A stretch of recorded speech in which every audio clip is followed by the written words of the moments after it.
train d'attirer, de commander.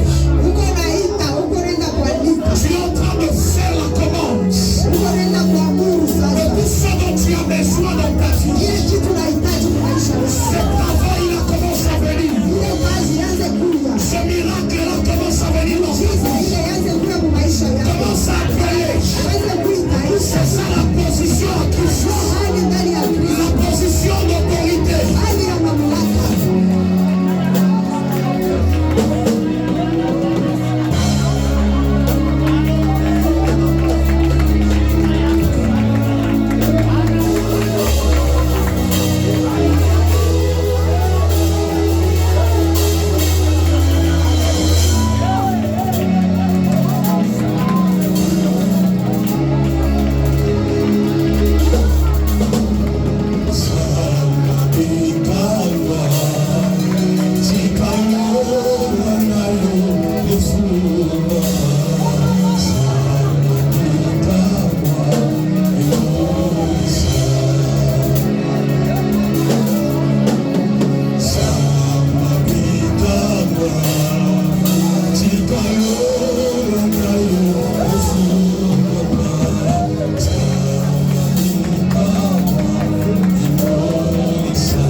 Étant debout, nous lisons la parole de Dieu.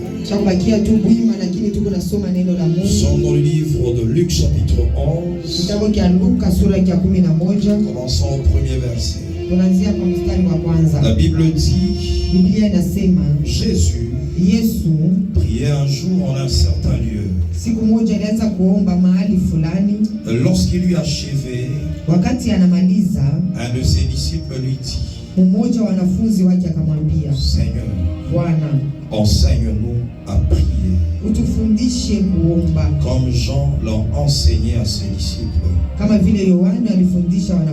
Il leur dit, quand vous priez, dites, Père, que ton nom soit sanctifié, que ton règne vienne. Donne-nous chaque jour notre pain quotidien. Pardonne-nous nos péchés, car nous aussi nous pardonnons à quiconque nous offense. Et ne nous induis pas en tentation. Acclame le Seigneur et dis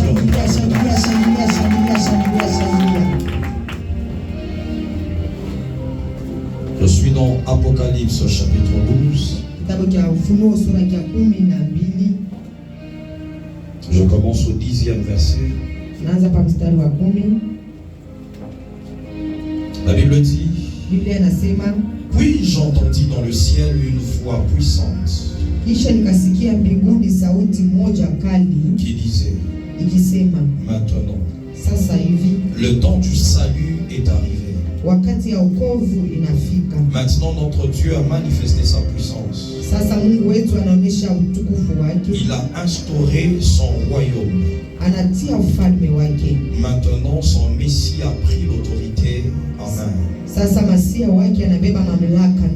Car l'accusateur de nos frères,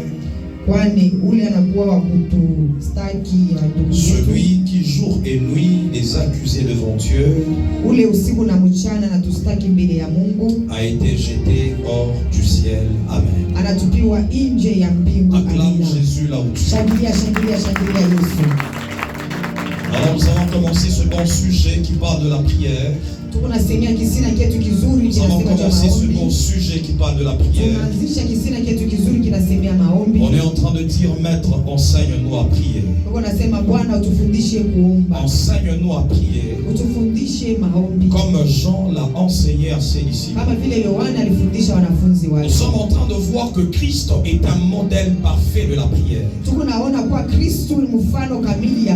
Et donc les disciples ont vu la manière dont Christ était en train de prier. Alors ils ont demandé à ce que Christ leur donne un enseignement sur la prière. En voyant les résultats que Christ était en train de donner par ses prières, en voyant l'efficacité attachée aux prières de Christ, non seulement l'efficacité, même la manière dont Christ était en train de prier, les disciples sont allés pour demander un enseignement sur la prière. Alors c'est comme ça que nous avons dit que pour avoir des résultats dans tes prières, tu dois être enseigné. Tu dois apprendre comment prier. Alors la première personne qui nous enseigne à prier, c'est Christ lui-même. Et ma prière en cette saison est que le Seigneur enseigne à Bethléem comment prier. Lorsqu'on essaye de lire l'histoire des Juifs, on nous dit qu'à partir d'un certain âge, 12 ans déjà, les enfants devaient être amenés à l'église, au temple, afin d'être enseignés. Non seulement sur la Torah, mais également sur la prière. C'est que les Juifs avaient déjà des enseignements sur la prière. C'est-à-dire que tous les disciples de Christ Jésus étaient des Juifs. C'était des hommes qui allaient déjà dans les temples. Et ils ont vu qu'il y avait une certaine différence dans la manière de prier de Christ. Ils ont vu une certaine différence dans les résultats que les prières de Christ étaient en train de donner. Alors ils ont demandé un enseignement sur la prière. Je suis en train de le déclarer avant d'aller plus loin. En cette saison, tu vivras les résultats attachés à tes prières. Après ces enseignements sur la prière, tu verras des résultats dans tes prières. Acclame le Seigneur si on est en train. Alléluia. Amen. Alors la Bible est en train de nous dire que Christ a commencé à donner l'enseignement sur la prière. Alors, lorsque vous priez, dites notre Père qui est aux cieux. Ça c'est la première des choses que Christ enseigne. Et nous avons dit que c'était le premier fondement de la prière. Christ introduit premièrement une notion de relation dans la prière. Il introduit une notion de relation de paternité. Nous avons dit ne peut prier que celui qui est fils du Père. La Bible dit dans le livre de Jean chapitre 9, on dit que Dieu n'exauce pas les prières des pécheurs. C'est-à-dire lorsqu'un pécheur prie, il ne peut pas vivre l'exaucement.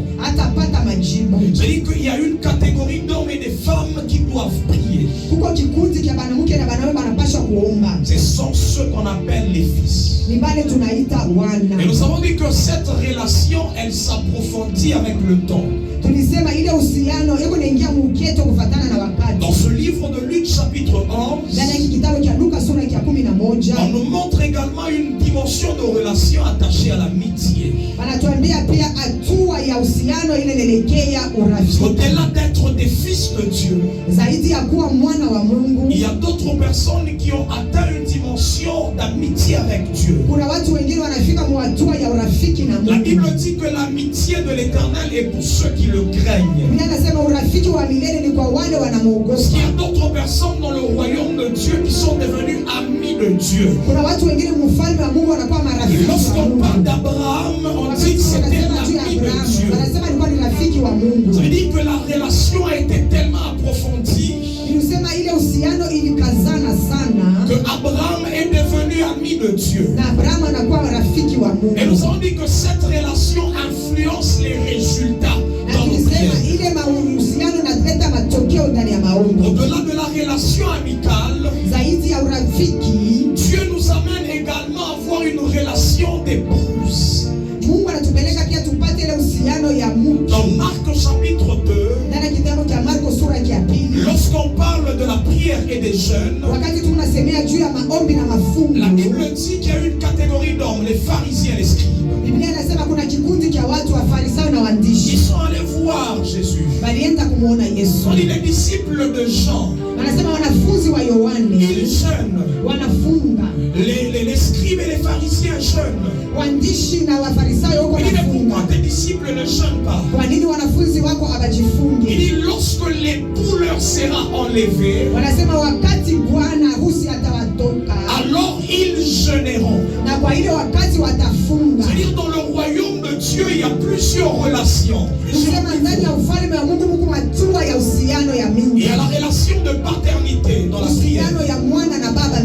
C'est comme ça que Christ dit, lorsque vous devez prier, dites notre Père. Parce que c'est une relation de paternité. Il y a une relation amicale. Abraham est l'ami de Dieu. Et il y a une relation d'épouse de Dieu.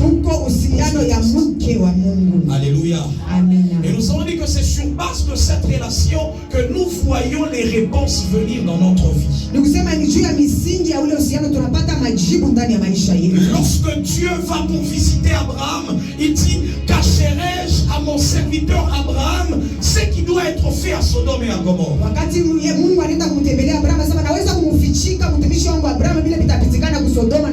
En tant qu'ami de Dieu, il y a certaines choses qui ne peuvent pas être cachées à toi. Alléluia. Acclame le Seigneur. Le premier fondement de la prière, c'est cette relation de paternité. Dieu, dans la prière, il nous enseigne en disant que nous devons prier en disant Père, toi qui es dans les cieux, que ton nom soit sanctifié et que ton règne vienne. Alléluia. J'ai dit que lorsque nous prions, nous devons parler. Il dit dites. Parce que Dieu attend que tu libères des paroles pour voir l'exaucement.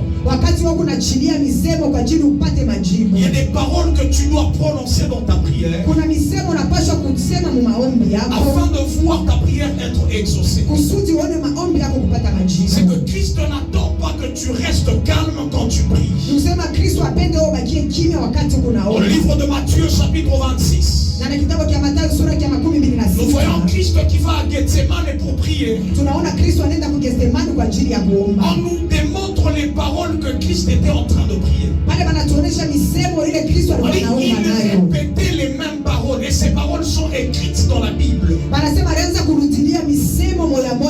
Et s'il est possible que cette coupe s'éloigne de moi, non pas ma volonté, mais que ta volonté se fasse. C'est quand tu pries, tu dois parler, tu dois exprimer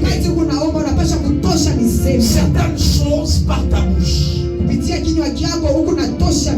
Acclame le Seigneur. Nous avons dit que cette relation relation nous donne d'être identifiés dans le monde spirituel.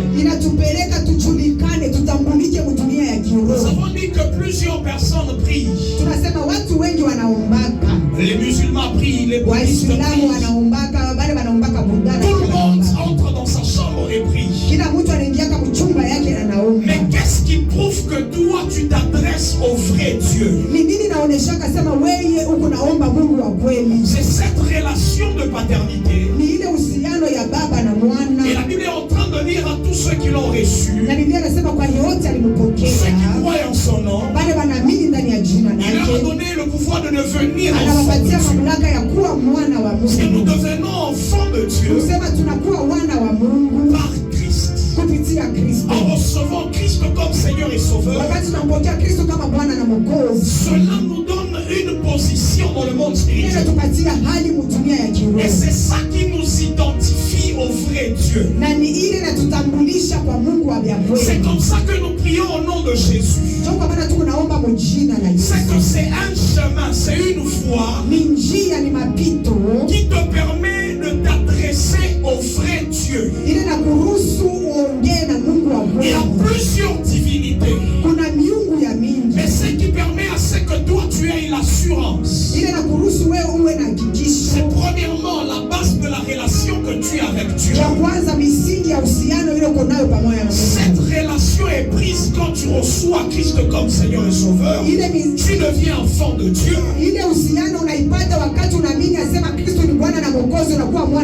Non seulement tu deviens enfant de Dieu, nous avons donné une réalité spirituelle. Plusieurs personnes cherchent à localiser Dieu. Il dit notre Père qui est dans les cieux. C'est comme ça que les autres crient quand ils prient. J'ai dit l'exaucement ne dépend pas de crier. Mais la Bible est en train de dire, nous qui étions morts par nos offenses, lorsque nous avons accepté Christ, nous sommes morts avec lui. Nous sommes ressuscités avec lui. Non seulement nous sommes ressuscités avec lui, la Bible dit qu'il nous a fait asseoir dans les lieux célestes en Christ. C'est que toi et moi, quand nous prions, nous avons cette certitude que nous sommes assis dans les lieux célestes en Christ. C'est comme ça que nous ne prions pas un Dieu éloigné, mais nous avons l'assurance d'être dans les lieux célestes en Christ. On est ensemble. Acclame le Seigneur si on est ensemble. Alléluia. Amen. C'est qu'on ne prie pas un Dieu qui est dans les cieux là très haut, non. Mais les réalités de la mort et de la résurrection de Christ ainsi que l'ascension nous donne d'être positionnés dans les lieux célestes. C'est que nous ne sommes pas éloignés de Dieu qui doit exaucer nos prières. Je suis en train de le déclarer ce soir. Que tu verras ton exaucement à cause de ta position en Christ. Je disais, tu verras ton exaucement parce que Christ t'a fait asseoir avec lui dans les lieux célestes à la droite du Père. Nous avons dit que c'est une position d'autorité, c'est une position de domination, c'est une position qui te donne à un certain moment de ne pas plaider sur certaines choses,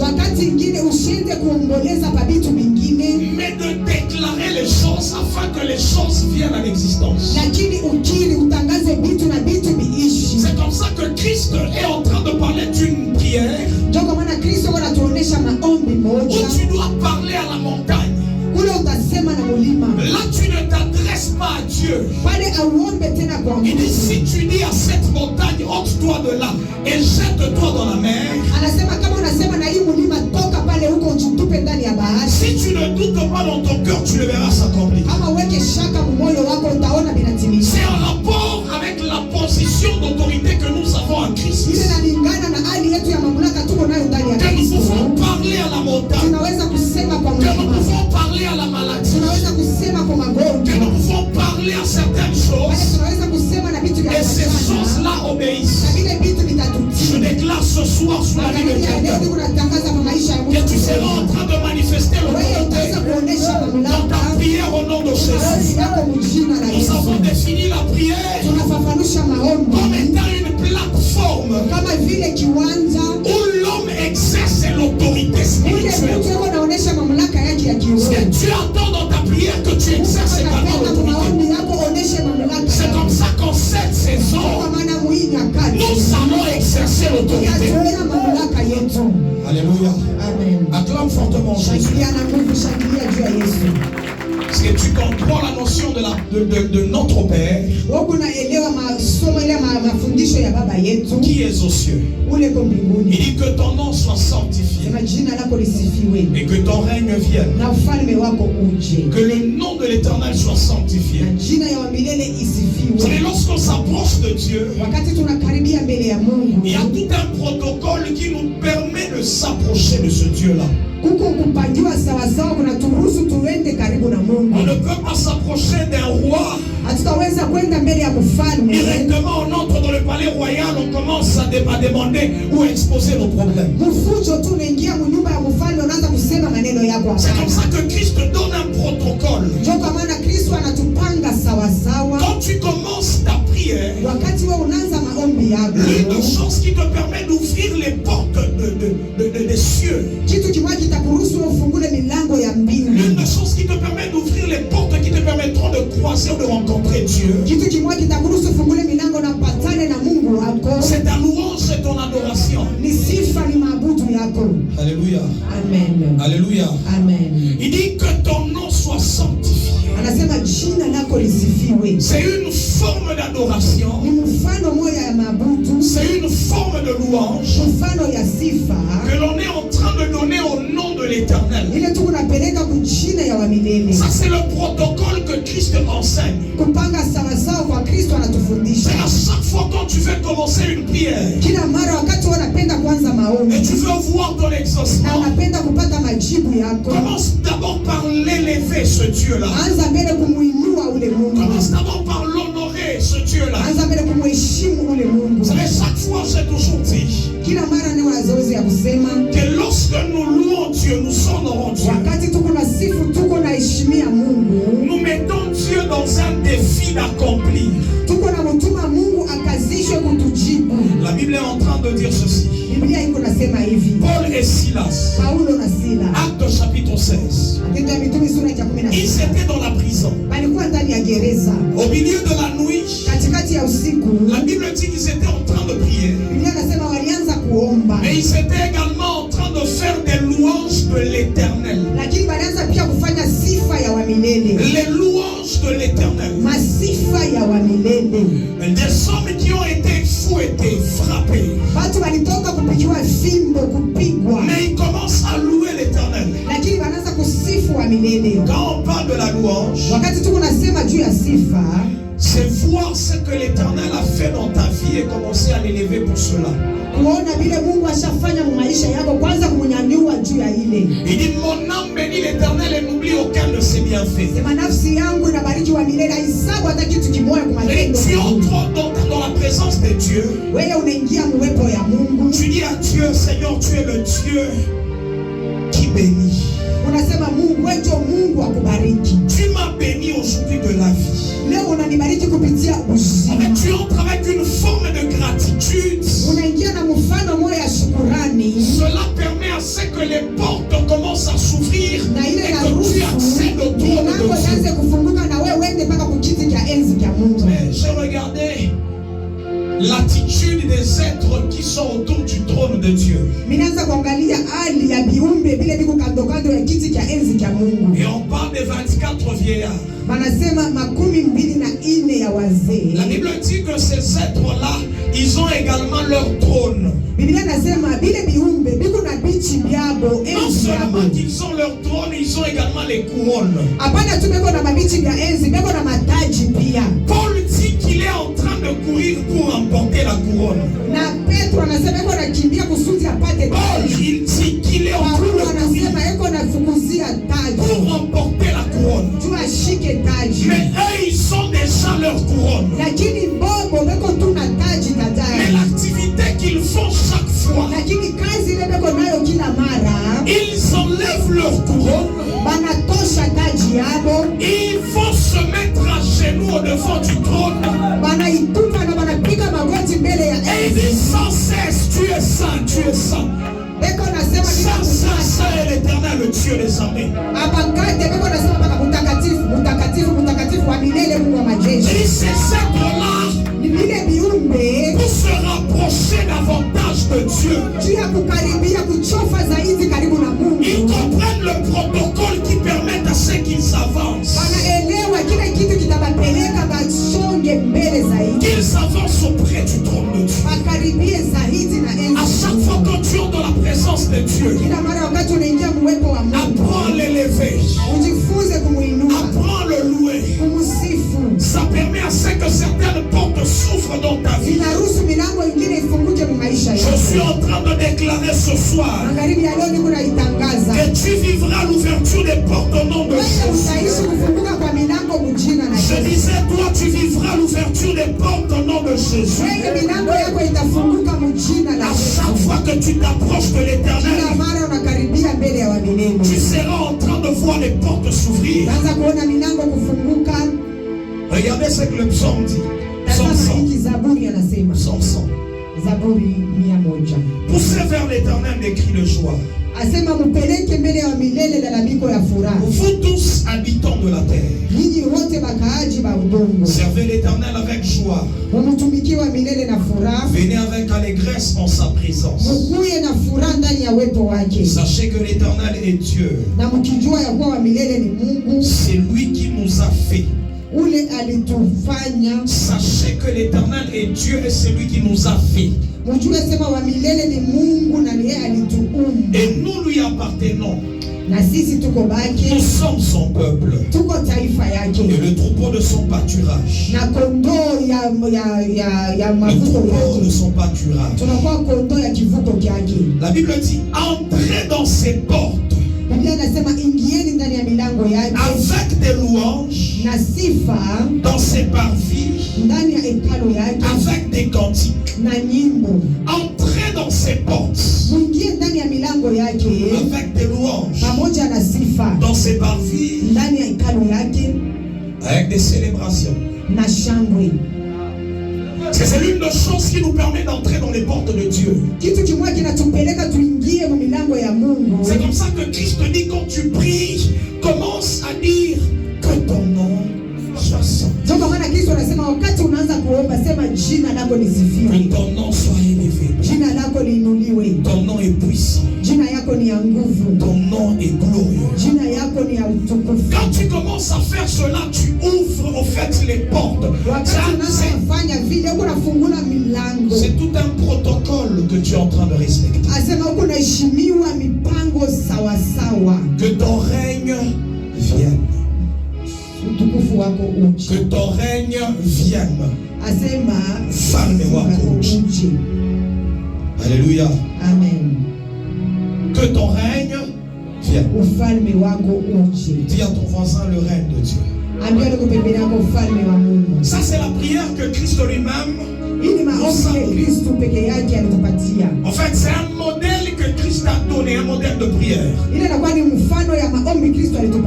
C'est que c'est comme un canevas de prière, un protocole de prière. Et quand tu pries, tu veux voir les résultats, respecte ce protocole-là que Christ a donné.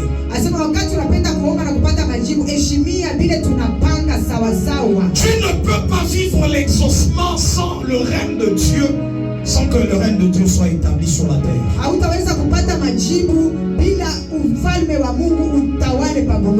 Alléluia. Amen. La Bible dit, les ténèbres ne régneront point à toujours sur la terre.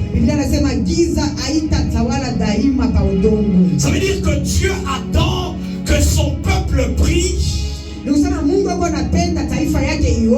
afin que son règne soit établi sur la terre. Quelqu'un ne m'a pas bien compris. Ça veut dire que si toi et moi on ne prie pas, le règne de Dieu ne sera pas établi sur la terre. Quand toi et moi on arrête de prier, c'est que nous donnons aux ténèbres de régner. Si jusque-là nous voyons les ténèbres régner dans nos familles, c'est parce que nous on ne prie pas. C'est parce qu'on n'a pas encore établi le règne de Dieu dans nos familles. C'est que le ciel attend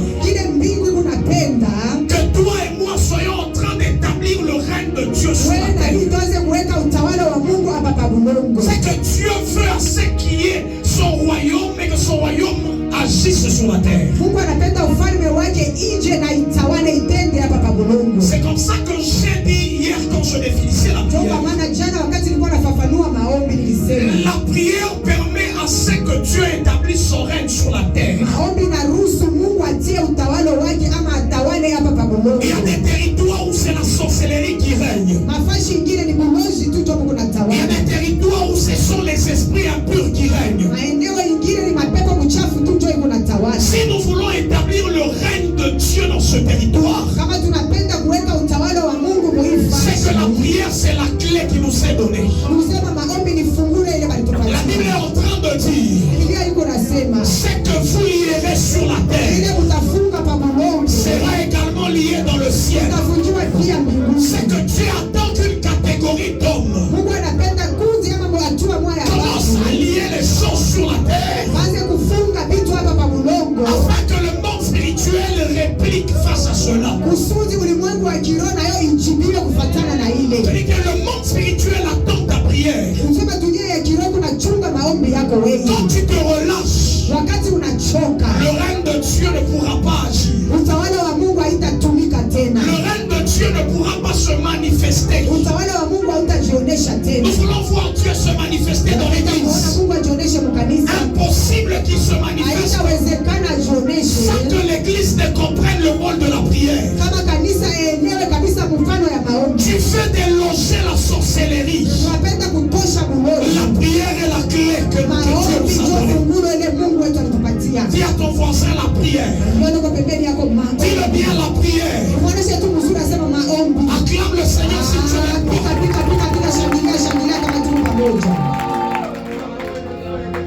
Nous avons dit que Dieu, c'est un Dieu qui a établi les lois et il respecte les lois. Dans le psaume 115, la Bible dit,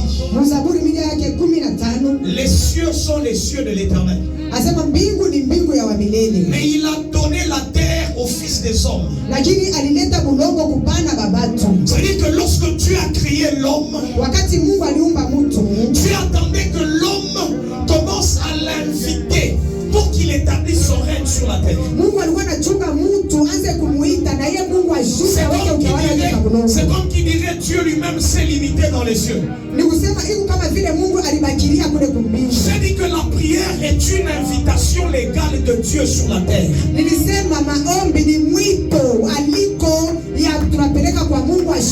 Et lorsque Dieu descend, il établit son règne.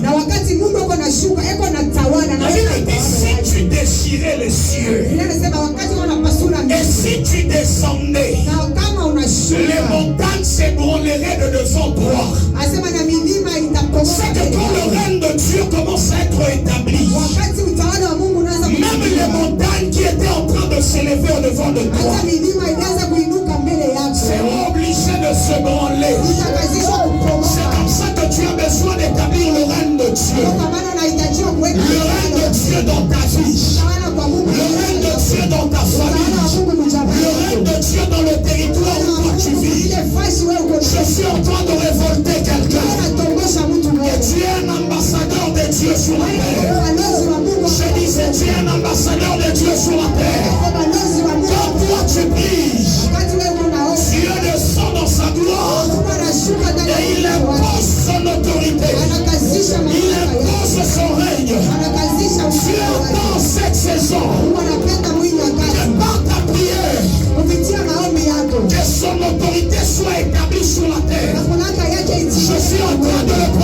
prophétiser que la saison est en train de venir où la sorcellerie va arrêter de régner à cause de la prière de quelqu'un, où la magie va arrêter de régner à cause de la prière de quelqu'un. Que ton règne vienne, que ton règne soit établi dans la famille ce soir, dans ton église ce soir. Le règne de Dieu, l'autorité de Dieu, la manifestation de la puissance de Dieu sur la terre, que ton règne vienne. Dis à ton voisin, nous avons besoin du règne de Dieu. Lorsque Dieu crée l'homme, il dit créons l'homme à notre image afin qu'il domine. Je suis en train de déclarer par le règne de Dieu, nous allons dominer sur la terre. Tu n'as pas compris. Les autres dominent avec la magie, les autres dominent avec le fétiche, mais nous allons dominer parce que le règne de Dieu va être établi. Je suis en train de dire à quelqu'un, n'arrête pas de prier, parce que ta prière établit le règne de Dieu, établit l'autorité de Dieu. Là où la magie était en train de régner, ta prière vient pour établir le règne de Dieu. Dis à ton voisin, c'est moi qui attire le règne de Dieu. Tu n'as pas bien compris. C'est ta prière qui impose l'autorité de Dieu. Dieu ne viendra pas lui-même. Il n'est pas un dictateur. Mais il attend que toi et moi soyons en train de prier. Kama nachungaka asema siku moyo konaka tu bina changer adita changeaka. Tu attends que tu pries. C'est que la prière est un protocole que Dieu a donné pour attirer son règne sur la terre. Je suis en train de déclarer la saison du règne de Dieu arrive. Tu n'as pas compris. La saison du règne de Dieu. Tu entreras dans un hôpital parce que tu as tellement appelé le règne de Dieu. La maladie sera obligée de partir à cause du règne de Dieu dans ta vie, à cause du règne de Dieu dans ta famille. Ce soir, je suis révolté. Je vais prier avec quelqu'un pendant quelques minutes. Nous voulons imposer le règne de Dieu dans notre vie, dans nos familles, sur la terre. J'aimerais que tu commences à battre les témoins. Je dis à ce soir, laisse que ton règne vienne. Laisse que ton règne vienne. Est-ce que tu veux commencer à battre les témoins? Commence à prier mon Dieu. Je ne sais pas ce qui était en train de veiller. Je ne sais pas si c'est la maladie qui régnait dans ta famille. Mais le temps est donné à quelqu'un afin d'établir le règne.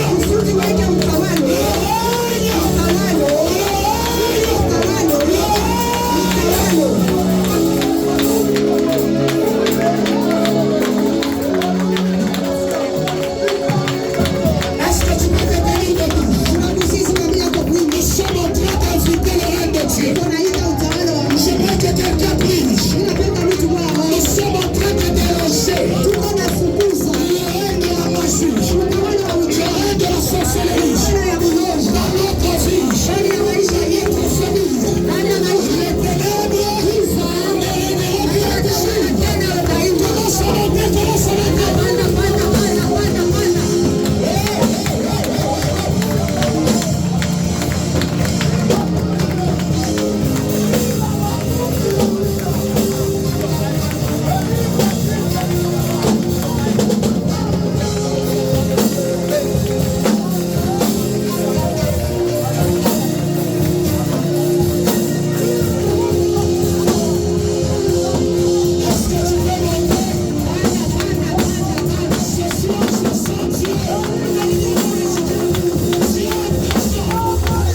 le dit. Apocalypse chapitre 12. On dit lorsque le diable a été précipité, au ciel on a crié une fois. Ces gens qui sont en train de dire, ils sont entendu une fois. Il dit maintenant, le salut est arrivé. La puissance de notre Dieu, on dit, est le règne de son Christ. Est le règne de son Christ. C'est qu'on ne peut pas parler du règne si le diable continue à être présent.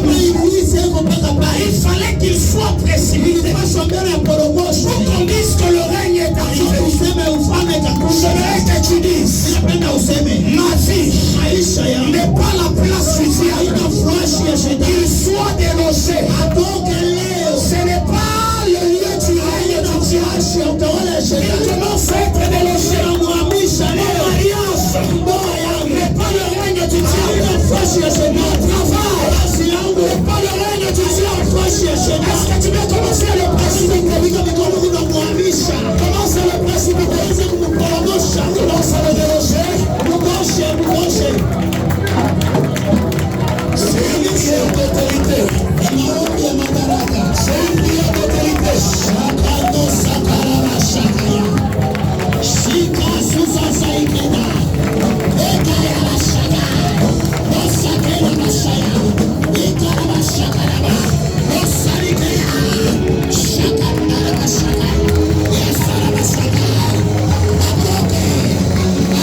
Utawala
Panda tena maombi.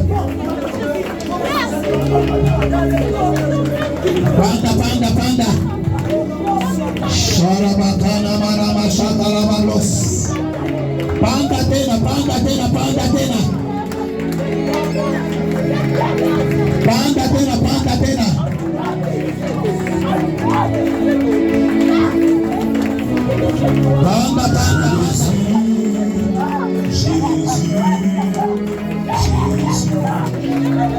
Tu es élevé, au-dessus de tout. Shakabrakanamadawa shakayaba. Jésus.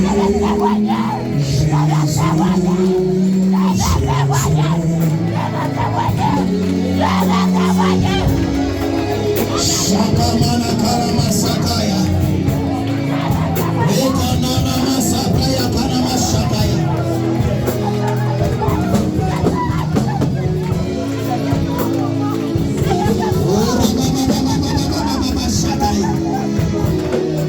Est-ce que tu peux déloger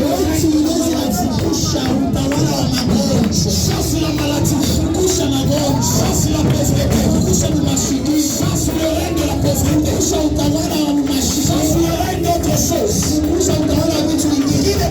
Qui n'est pas Dieu? Est-ce que tu peux chasser cela?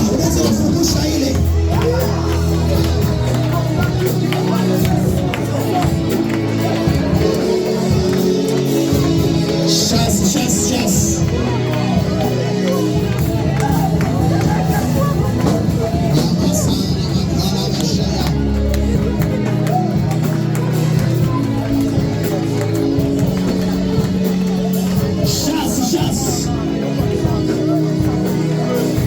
Le règne de la maladie, le règne de la pauvreté, chasse.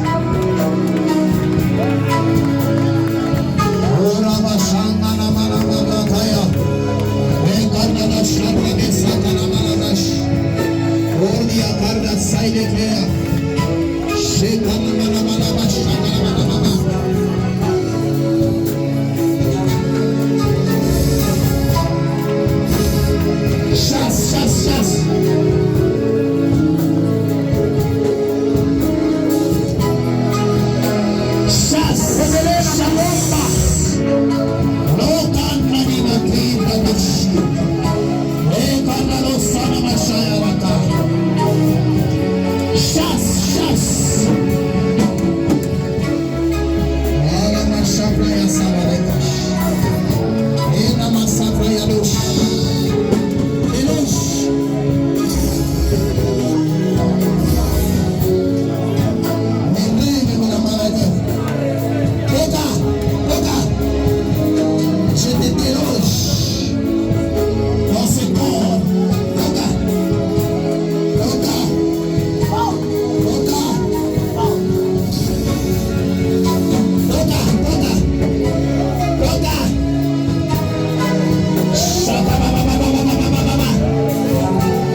Et commence à récupérer ce qui est à toi. Commence à proclamer ta liberté. Dans le nom de Jésus, commence à proclamer.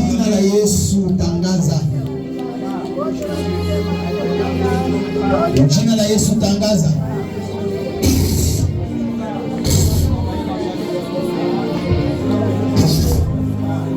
Tangaza, tangaza. Tangaza. Jina la Yesu. Tangaza. Tangaza. Tangaza. Tangaza. Il est bien Jumaa. Au nom de Jésus. Au nom de Jésus. Au nom de Jésus. Au nom de Jésus. Au nom de Jésus.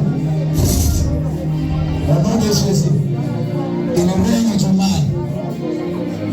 Allez, parte. Au nom de Jésus. Au nom de Jésus.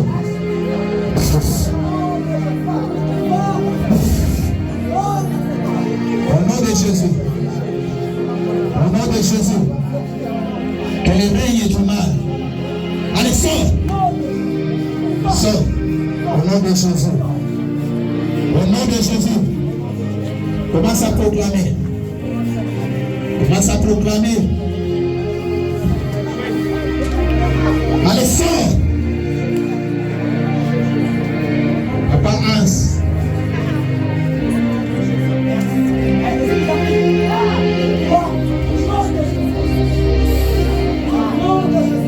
Commence à récupérer tout ce qui est à toi. Tout ce qui était sous le règne du monde éternel. Commence à récupérer cela. Commence à récupérer.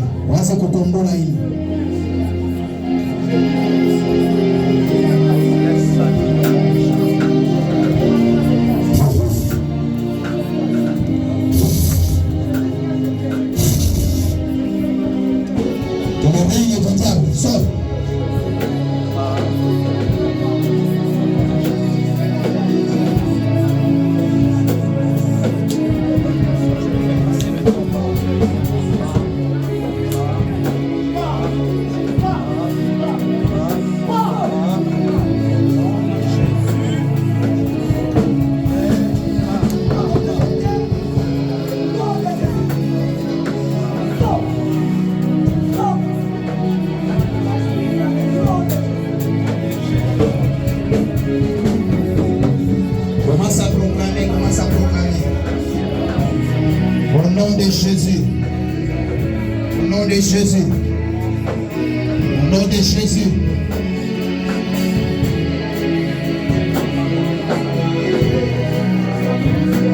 Que le règne de Dieu s'établisse.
et à Dieu.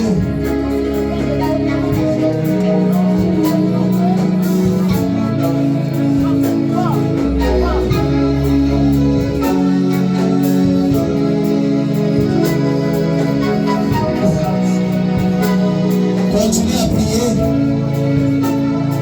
Tout celui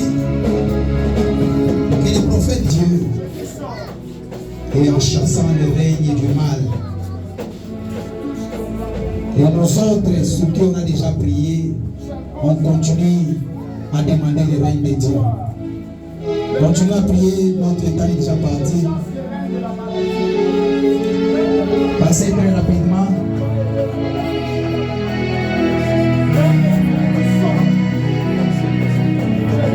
Le règne de Christ.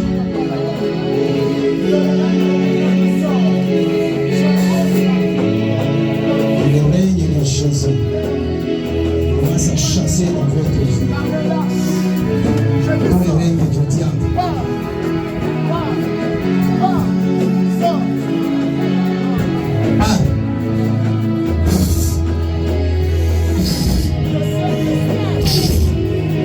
Le règne de Christ. Chatatatata. Et le règne de Christ chasse dans votre vie.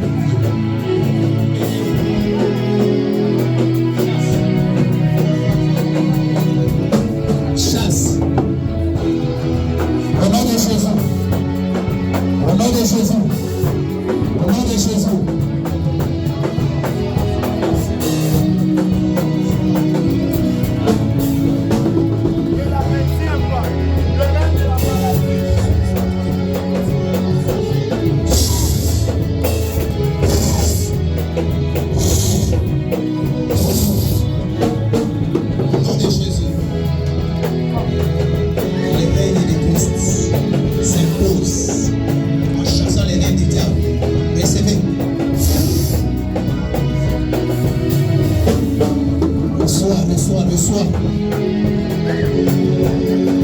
Reçois le règne de Dieu. Reçois.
merci à Dieu. Et là où tu es, nous sommes à la fin. Dis merci à Jésus pour tout ce qu'il a fait en ces 3 jours. Commence à lui dire merci. Dis Seigneur, je te rends grâce. Je te dis merci pour ces 3 jours. Commence à prier le Seigneur. Dis merci à Dieu. Ne t'étais pas, prie le Seigneur et dis merci à ton Dieu. Seigneur, nous te rendons gloire. Seigneur, nous te bénissons. Seigneur, nous te disons merci. Seigneur, pour la grandeur, la suprématie, pour tout ce que tu nous as accordé, Seigneur. Emmanuel, ce soir, nous te disons merci pour le règne que tu as amené dans nos vies. Seigneur, et pour le règne du diable que tu as tout chassé. Te disons merci, Seigneur. Dieu des grâces et Dieu tout-puissant. Que ton nom soit glorifié et que ton nom soit élevé à jamais pour de grandes choses que tu ne cesses d'opérer, Seigneur, en notre faveur. Merci Dieu d'amour, Dieu de gloire. Merci puissance de Jacob. Merci éternel Dieu des grâces. Merci Dieu tout-puissant, Dieu de gloire. Merci Emmanuel, Prince de paix. Merci Seigneur Dieu des grâces. Merci Seigneur Dieu tout-puissant. Dieu de gloire, Dieu fidèle. Te disons merci El Shaddai. Te disons merci Prince de paix. Te disons merci Dieu tout-puissant. Dieu des âmes et Dieu de gloire. Te rendons gloire au Dieu. Emmanuel, au Dieu des grâces. Merci Seigneur Dieu des grâces. Merci Seigneur Dieu tout-puissant. Merci Seigneur Dieu grand. Fidèle et redoutable. Merci pour toutes choses, Seigneur. Laisse à ce que ces rêves que tu nous as accordés ce soir nous accompagnent même dans nos ténèbres. Que ces rêves que tu nous as accordés ce soir nous accompagnent même dans nos entreprises. Merci Prince de gloire. Merci Prince de paix. Merci Prince de grâce. Merci Sabaoth. Merci Dieu de gloire. Merci Prince de grâce. Merci Dieu de puissant. Dieu des âmes et Dieu de gloire. Te rendons grâce au Dieu. Te bénissons Seigneur. Te disons merci mon Sauveur. Éternel Dieu, l'amour Dieu de gloire. Merci Seigneur Dieu